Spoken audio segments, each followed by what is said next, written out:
এই যে ইশতেহারটাকে আমি তুলনা করি প্রেমপত্রের মতো। সুন্দর বিয়ের কথা আগে লিখতে হয়। কত ধরনের গল্প শোনায়, তোমাকে নিয়ে আকাশে উড়াল দেব, বাতাসে উড়বো, নদীতে ঝাঁপ দেব, কিন্তু প্র্যাকটিক্যালি যখন বিয়ে হয়, সেই প্রেম একদিন বাস্তবতা লাভ করে বিয়ের মাধ্যমে, তখন কতটুকু দেখায় সেটা হইলে বাস্তব। দ্বিমুখী, মানে তাদেরকে বোঝা যাচ্ছে না, সকালে এক কথা বলে বিকালে এক কথা বলে। মানে গ্রামের মানুষ, তাদের মেয়েরা একরকম ঘরে ঘরে গিয়ে একরকম কথা বলে, বেহেশতে টিকিট বিক্রি করে, আবার বিদেশিদের কাছে গিয়ে বলে যে আমরা সেকুলার। যতই নেগেটিভিটি থাকুক না কেন, আমার মনে হচ্ছে যেন জামাতের প্রতি মা বোনদের, মহিলাদের, ছাত্রীদের একটা আস্থার জায়গা তারা করতে সমর্থ হয়েছে। রাতের অন্ধকারে এই শেখ হাসিনা এবং এই জাতীয় পার্টির কি বলেন জামাত, তারা কিন্তু নির্বাচনে অংশ নিয়েছিল, অংশ নিয়েছে এবং সংসদে গিয়েছে। আবার দেখেন এই 2096-এও তারা আবার কি বলে আওয়ামী লীগের সাথে আতাত করেছে, যুগপৎ আন্দোলন করেছে। জামায়াত ইসলামী তাদের নির্বাচন ইস্তেহার প্রকাশ করেছে, সেখানে তারা 26টি বিষয়কে অগ্রাধিকার দিয়েছে, দিয়ে একেবারে আনুষ্ঠানিকভাবে সেটি আজকে প্রকাশ করেছে। আমি একটু আপনার বিশ্লেষণটা শুনি যে জামাতের ইস্তেহারে যেটি দেখলেন, এটির বিপরীতে গিয়ে জনগণ আপনাদেরকে ভোট দেবে, কেন ভোট দেবে, এই ইস্তেহারের আলোকে যদি একটু আলোচনা করতেন। ধন্যবাদ আপনাকে। আসলে জামাত যে ইস্তেহার দিয়েছে, এখানে নতুনত্ব কিছু নেই। বিএনপি কিন্তু এই ফ্যাসিবাদীর যখন জন্ম হয়েছে বিগত আওয়ামী লীগ সরকার, সেই ফ্যাসিবাদ যখন জন্ম হলো, এই ফ্যাসিবাদের কে ওই তারেক রহমানের অভিজ্ঞতার আলোকে তিনি 31 দফা দিয়েছেন এই জুলাই অভ্যুত্থানের আগে। সেই 31 দফার মধ্যে কিন্তু এই আজকের যে জামাত যেটা দিয়েছে, তার বেশি কিছু নেই, তার চেয়ে বেশি কিছু নেই। প্লাস তারেক সাহেব যখন দেশে গেলেন, দেশে যখন এই ডিসেম্বরের 25 তারিখে দেশে গেলেন, প্রথম যে জনসভাটা করলেন লক্ষ লক্ষ মানুষের সমাবেশে, তখন তিনি কিছু বলেছেন, আই হ্যাভ এ প্ল্যান। সেই প্ল্যানের মধ্যে আপনি দেখেছেন যে এই বিগত দিনে বিএনপির চেয়ারপারসন তারেক রহমান যে জনসভায় বক্তব্য দিচ্ছেন, তিনি কিন্তু এই উন্নয়নের কথা বলেছেন। তিনি এই 31 দফা প্লাস অন্যান্য তার যে বক্তব্যে আমরা দেখেছি যে আপনার তত্ত্বাবধায়ক সরকার, দুর্নীতি মুক্ত বাংলাদেশ, জিরো টলারেন্স এবং বিচার বিভাগ স্বাধীনতা, গ্রাম উন্নয়ন এবং এই আপনার বেকারত্ব দূরীকরণের যে কর্মসূচি এবং কর্মসংস্থান, 1 কোটি কর্মসংস্থান, তারপরে আপনি ভোকেশনাল ট্রেনিং, ভোকেশনাল স্কুল, যাতে বিদেশে মানুষ যে যায় আনস্কিল, মানে তারা কিন্তু অভিজ্ঞ না, সেই দক্ষ মানে শ্রমিক যাচ্ছে না বিদেশে, সেই দক্ষ শ্রমিক তৈরি করবার জন্য যে প্ল্যান, এবং তারা যদি দক্ষ শ্রমিক বাংলাদেশ উৎপাদন করতে পারে, তাহলে বিদেশে গিয়ে তারা 3 গুণ 4 গুণ বেশি মানে পয়সা পেতে পারে চাকরিতে, এবং বাংলাদেশে আরো এই 3-4 গুণ রেমিটেন্স পাবে। মহিলাদেরকে আপনার শিক্ষার ব্যাপারে, মহিলাদের শিক্ষার ব্যাপারে তাদেরকে ইনসেন্টিভ দেওয়া, তাদের বৃত্তি দেওয়া এবং তাদেরকে ফ্রি করা, এবং যেটা দেশনেত্রী বেগম খালেদা জিয়া করেছেন অলরেডি।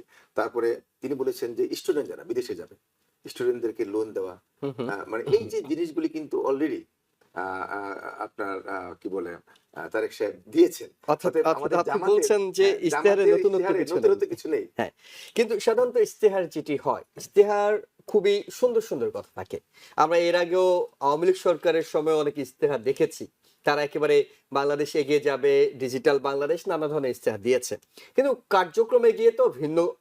আওয়ামী লীগকে হয়তো জনগণ দেখেছে। আমি একটু অ্যাড করতে চাই, সেটা হলো যে জামাত যে ন্যায় নীতির কথা বলছে, আমরা বিগত দিনে দেখেছি যে জামাতের যতগুলি প্রতিষ্ঠান আছে, ব্যাংক এবং বীমা থেকে শুরু করে হসপিটাল, সেখানে দেখেন জামাতের কর্মী ছাড়া কিন্তু তারা সেখানে কোনো ন্যায় নেই, তাদের কর্মচারী নেই। অতএব যারা বিগত দিনে এই যে বৈষম্য সৃষ্টি করেছে, তারা ক্ষমতায় গেলে কি যে করবে এটা আমরা তো ইতিমধ্যে জানি। জামাতকে আমরা দেখেছি, ইতিমধ্যে আমরা দেখেছি সেই 47-এ দেখেছি তিনি, তারা মানে মানুষের, আমাদের মুসলমানদের বিরুদ্ধে গিয়ে ভারতীয় দাদাদের পক্ষ নিয়েছে। আবার 71-এ দেখেছি তারা মানে বাংলাদেশের পক্ষে গিয়েছে। আবার 96-এ আমরা দেখছি, 86-এ এরশাদ ক্ষমতায় বিএনপি কিন্তু 71-এর চেতনা, গণতন্ত্রের জন্য দেশনেত্রী বেগম খালেদা জিয়া সংগ্রাম করেছেন। অন্যদিকে রাতের অন্ধকারে শেখ হাসিনা এবং এই জাতীয় পার্টির কি বলেন জামাত, তারা কিন্তু নির্বাচনে অংশ নিয়েছে এবং সংসদে গিয়েছে। আবার দেখেন এই 2096-এও তারা আবার কি বলে আওয়ামী লীগের সাথে আঘাত করেছে, যুগপৎ আন্দোলন করেছে। তো এবং এই 96-এ যে আওয়ামী লীগ ক্ষমতায় আসলো জামাতের কারণে, আমরা জামাতকে দেখেছি অলরেডি। অতএব জামাতের যে চরিত্র এবং তাদের যে মানে কথা, তাদের মত সৃষ্টি আছে, দেখেন এই সরকার আসার পরে কতগুলো মাজার ভাঙা হলো, মাজার ভাঙা হলো, জামাত কি প্রতিবাদ করেছে? জামাতের লোকই তো সত্য উগ্রবাদ। এখন আপনি যদি আইন নিজের হাতে নেন, আইন তো নিজের হাতে নেওয়া যাবে না, আপনি Okay. পাওয়ারদেরকে মারছেন। ওকে, আপনারা জামাতকে দেখেছেন 96-তে, আবার 2001-এ কাছাকাছি নিয়েছেন, আবার 2014-তে আন্দোলন করেছেন একসাথে। 2001-এ সেই জি ক্ষমতায় ছিল। জি, অর্থাৎ জামাতকে যখন যারা সুবিধাজনক মনে করেছে তারা কাছে নিয়েছে, কাছে নিয়েছে, আবার তারা গালিগালাজও গিয়েছে, করেছে। তারা গিয়েছে। হ্যাঁ, জামাতও গিয়েছে এবং সুযোগ বুঝে গালিগালাজও করা হয়। কিন্তু আমি আজকে যে ইশতেহারটি আপনি দেখছেন, আমি যেটি বলছিলাম, ইশতেহার তো ভালো ভালো শব্দই থাকে, কিন্তু এই ইশতেহারে কোনো দুর্বলতম দিক দেখছেন কিনা, সমালোচনা করার মতো কিছু বিএনপির পক্ষ থেকে আপনি দেখছেন কিনা জামাতের ইশতেহারে? নারীদের কর্মঘণ্টা কমিয়ে দেওয়া থেকে শুরু করে বিভিন্ন বিষয় সেখানে না, আছে। এখানে হচ্ছে কি, আমি যা দেখলাম তারা হলো দ্বিমুখী, মানে তাদেরকে বোঝা যাচ্ছে না, সকালে এক কথা বলে বিকালে এক কথা বলে। মানে গ্রামের মানুষ, তাদের মেয়েরা একরকম ঘরে ঘরে গিয়ে একরকম কথা বলে, বেহেশতের টিকিট বিক্রি করে, আবার বিদেশিদের কাছে গিয়ে বলে যে আমরা সেকুলার, আমরা মানে ইসলামিক শাসন চাই না, শরিয়াত চাচ্ছি না। তো এই ভারতের সাথে গোপন মিটিং, আমেরিকান এম্বাসিতে গিয়ে বলছেন, আপনি তো তাহির সাহেব বলেছেন, আপনার যে তাহির সাহেব তো নিজেই বললেন যে আমরা যখন এম্বাসিতে গেলাম তখন আমাদেরকে বললো যে তোমরা তো মৌলবাদীদেরকে সাথে নিয়েছো। তো তিনি বললেন যে হ্যাঁ, ওটা সাইজ হয়ে যাবে, ওটা আমরা ওটাকে মানে করবো না। এই যে বিদেশিদের কাছে একরকম, আবার দেশে গ্রামগঞ্জে মানুষের, সরল প্রাণ মানুষকে, ধর্মপ্রাণ মানুষের কাছে আর এক রকম বার্তা দেওয়াটা, এটা কিন্তু খুব মানে মুনাফিকি কাজ। এই কাজটা কিন্তু দৃশ্যমান আমরা দেখছি। সেই ক্ষেত্রে জামাত কি বললো, সকালে একটা বলে, রাত আবার বিকালে একটা বলে। আপনি দেখেন আল জাজিরাতে তারা সাক্ষাৎকার দিয়েছে যে নারী নেতৃত্ব তারা চাচ্ছে না। আবার এই টুইটারও কিন্তু বলছে যে, আরো খারাপ ভাবে বলেছে যে তারা বাইরে আসলে তারা বেশ্যাবৃত্তিতে জড়ায় পড়ে, তারা মানে বেশ্যালয় বা বেশ্যাবৃত্তির কথাটা বলেছে। কিন্তু এটাকে সমর্থন, এটা যখন ভাইরাল হয়ে গেল তখন আমির সাহেব বললেন না, এটা 8 ঘন্টা পরে এটা হ্যাক হয়েছে। আচ্ছা, হ্যাকটা তো এটা ভুয়া, কিন্তু তাদের মেয়েরা, নারী নেত্রীরা কিন্তু আবার স্লোগান দিল যে আমরা নারীরা যে মানে নেতৃত্বে আসবে না, এটা আল্লাহ তাআলার বিধান, আমরা এটা মেনে নিয়েছি। দেখেন, তাহলে তাদের নারীরা কিন্তু বলছে যে এটা আমরা মেনে নিয়েছি, যে আমরা নারী নেতৃত্ব আমাদের মধ্যে নেই। অনেকগুলো প্রশ্ন আপনাকে করব, তার আগে জয়নাল আবেদীন আপনার কাছে একটু যেতে চাই। সেটা হলো, জামাতের আজকে যে ইশতেহারটি প্রকাশ করেছে সেটি নিয়ে বিএনপির পক্ষ থেকে বলা হচ্ছে নারীদের ইস্যুটা, তাদের কর্মঘণ্টা কমে দেয়া। এর আগে নারী ইস্যুতে জামাত বারবার করে আলোচনায় আসছে। আমি বলছি না যে সমালোচিত হচ্ছে কিংবা অন্য কিছু হচ্ছে, আলোচনায় আসছে। জামাতের আমির যেটি গিয়াস আহমেদ বললেন যে আল জাজিরা ইন্টারভিউ দিয়ে বলছেন ইসলামে নারী নেতৃত্ব নেই, জামাতের আমির কখনো নারী হতে পারবেন না। পরবর্তীতে একটি এক স্যান্ডেল জামাত দাবি করছে হ্যাকড হয়েছে, বিরোধীরা বলছে যে না, তাদের আসল মতটাই সেখানে প্রকাশ হয়েছে। এবং সবশেষে আমরা যেটি দেখলাম, ইশতেহারে গুরুত্ব দিয়ে বলা হয়েছে নারীদের কর্মঘণ্টা কমিয়ে আনা হবে। এটিকে আপনি এই ইলেকশনের সময় নারীদের ভোট পাওয়ার ক্ষেত্রে কিংবা জামাতের মানসিকতার ক্ষেত্রে কি বিশ্লেষণ করবেন? ধন্যবাদ টিভিএন দর্শক শ্রোতাদের। এবং আমি আজকে আসলে খুব ভালো ফিল করতেছি যে আমরা দীর্ঘদিনের বন্ধুত্ব, ইলিয়াস ভাই জি, একজন সিজন রাজনীতিবিদ, ওনার সাথে কথা বলছি। এখন উনি যে পয়েন্টগুলো এনেছেন জামাতের, আজকে যে ইশতেহারের কথা আপনি বলছেন, ইশতেহারে জামাত 26টি তাদের কর্মসূচি ঘোষণা করেছে। এবং এই যে কর্মসূচিগুলা, এই যে ইশতেহারটাকে আমি তুলনা করি প্রেমপত্রের মতো। সুন্দর করে লিখতে হয়। কত ধরনের গল্প শোনায়, তোমাকে নিয়ে আকাশে উড়াল দেব, বাতাসে উড়বো, নদীতে ঝাঁপ দেব, কিন্তু প্র্যাকটিক্যালি যখন বিয়ে হয়, সেই প্রেম একদিন বাস্তবতা লাভ করে বিয়ের মাধ্যমে, তখন কতটুকু দেখায় সেটা হইলে বাস্তব।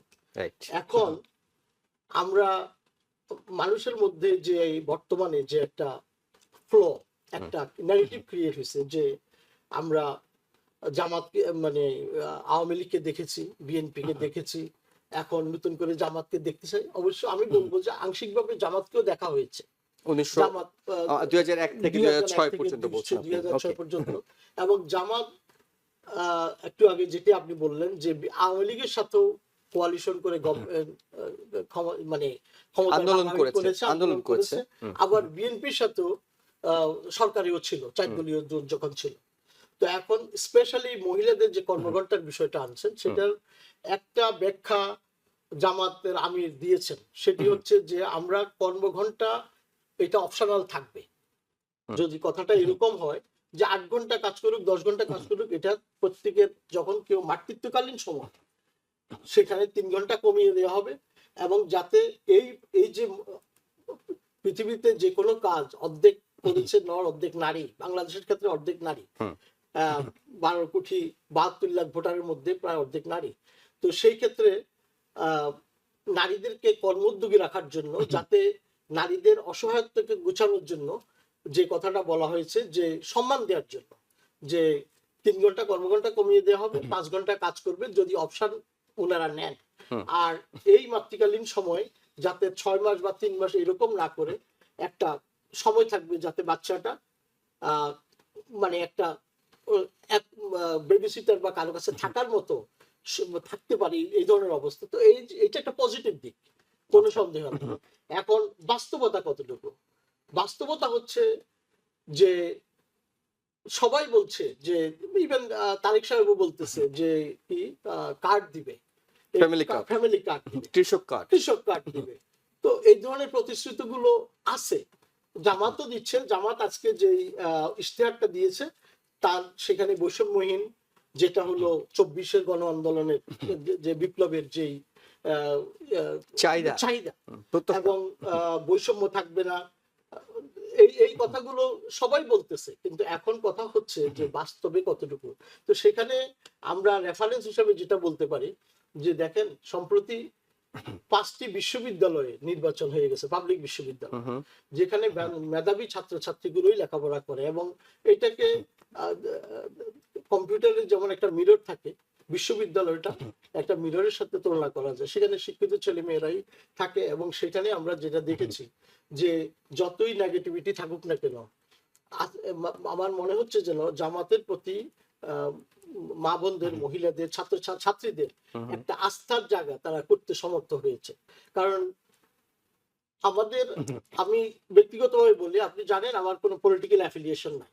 আমি যেটা একজন সজাগ নাগরিক হিসেবে, সচেতন নাগরিক হিসেবে যেটি অবজারভেশন, সেটা হলো যেই নারীদেরকে এক সময় খুব অবজ্ঞা করা হতো, এবং আমরা দেখেছি ইউনিভার্সিটির বিভিন্ন কলা অনুষদ থেকে শুরু করে বিভিন্ন সময় ছাত্রলীগের আমলে নারীরা নির্যাতিত হয়েছে। সেখানে যখন তাদের কাছে গিয়ে ভোট চাওয়া হয়েছে, এই যে তাদের যে বিশ্বাসযোগ্যতা, এবং বিশেষ করে ঢাকা ইউনিভার্সিটি এবং অন্যান্য ইউনিভার্সিটিগুলোতে, ঢাকা ইউনিভার্সিটির নির্বাচিত সংসদ অনেকগুলো কাজ কিন্তু নারী বান্ধব কাজও এগিয়ে নিয়েছে। তো এই চিত্রগুলো ধরে বোঝা যায় যে নারীদের যে একটা আস্থার জায়গা সেটি জামাত ইসলাম পাচ্ছে।